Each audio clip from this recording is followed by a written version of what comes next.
to help us keep Pennsylvania red. Ladies and gentlemen, Tim Fazenbaker. Baker, I'm sorry.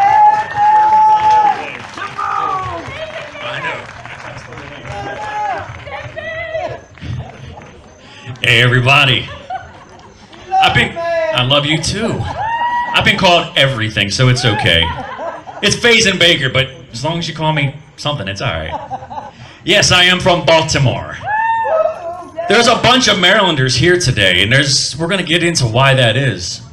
But I want to thank everybody for putting this together, and I want to thank everybody who came here, because it's important that you're here, and we're going to talk about that in a second too. I am originally from Baltimore. After college, I lived in Pennsylvania, and I still own a house in Pennsylvania. I know Pennsylvania very well. This is the battleground state. We must win in November here.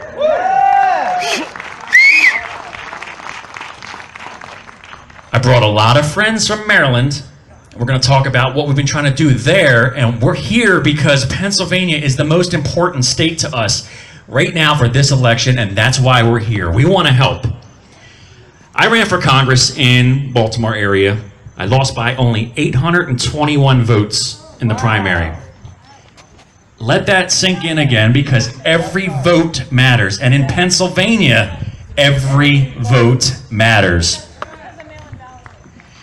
In Maryland, everybody knows the story of Baltimore. It's terrible right now. And it's been terrible for 70 years. It just keeps getting worse. And it's going to keep getting worse unless we make the changes. I met Brandon Strzok about a year ago, about a year ago in Boston, actually. And I said, I need you to come to Baltimore, and I need you to bring your friends to Baltimore. We need to flip Baltimore, and we need to make it a blueprint on how we're going to flip these liberal-run cities all around this nation. Not too long afterwards, President Trump tweets about the rats in Baltimore, and it becomes national news. And then what happens? We start talking about the founding principles of what walking away means. Understanding that the left takes us for granted, that they are anti-American. And we started really networking in communities that never really voted for a Republican or anything else besides a Democrat. And I'm proud to say that you have people here today that are part of history, because in Baltimore now, we have the largest amount of black Americans running as Republicans in any city, anywhere.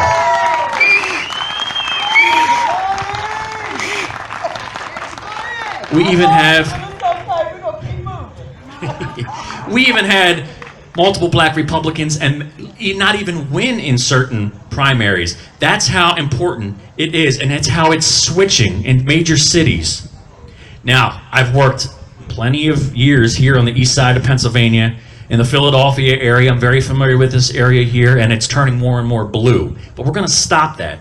I know somebody speaking after me is going to win her seat, and we're going to support her, and we need to do that because we need to take back every seat that we can.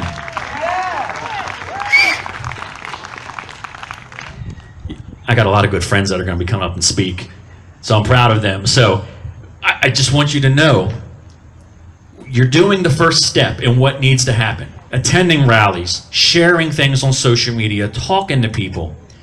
But understand this, my background is in mental health. I was an executive, actually in Hanover, Pennsylvania, different when I was living in that area.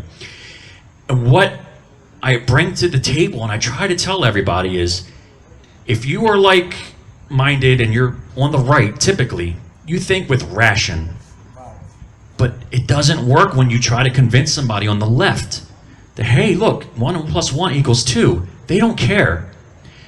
On their side, I'm going to steal a phrase from my friend Eric Rittmeyer, who's going to come up. They are drunk with emotion. Sorry, Eric, I'll give you $1 for the stealing that. That is important to understand, because you're preaching to the choir when you talk to other people who think with ration like us. But to convince people on the left, you can't just speak with emotion. You have to find something to connect with them that touches their heart. A lot of them are one-issue voters. Find out what that one issue is. Find a way to touch some kind of feeling with them Make baby steps. They will come around. You know, for 70 years, people in Baltimore and other cities kept saying, hey, look what's going on in your city. The Democrats are destroying everything. But it wasn't sinking in. But certain things started to really trigger emotions with people. And then they started to realize, you know what? What do I have to lose? Just like President Trump said almost 4 years ago. What do you have to lose? Try something different. Don't be taken for granted. You might not become a Republican when you walk away, but you will send a message that your vote will not be taken for granted. And that is what must happen.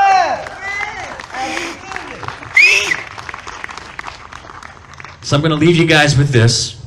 Walkaway has been a great resource and a place to go to around the country. It's created a movement, and it talks about, you know, why your vote matters and what you can do. You know, so many times political parties, if they know that you're going to vote for them, they take you for granted. Even Republicans do it.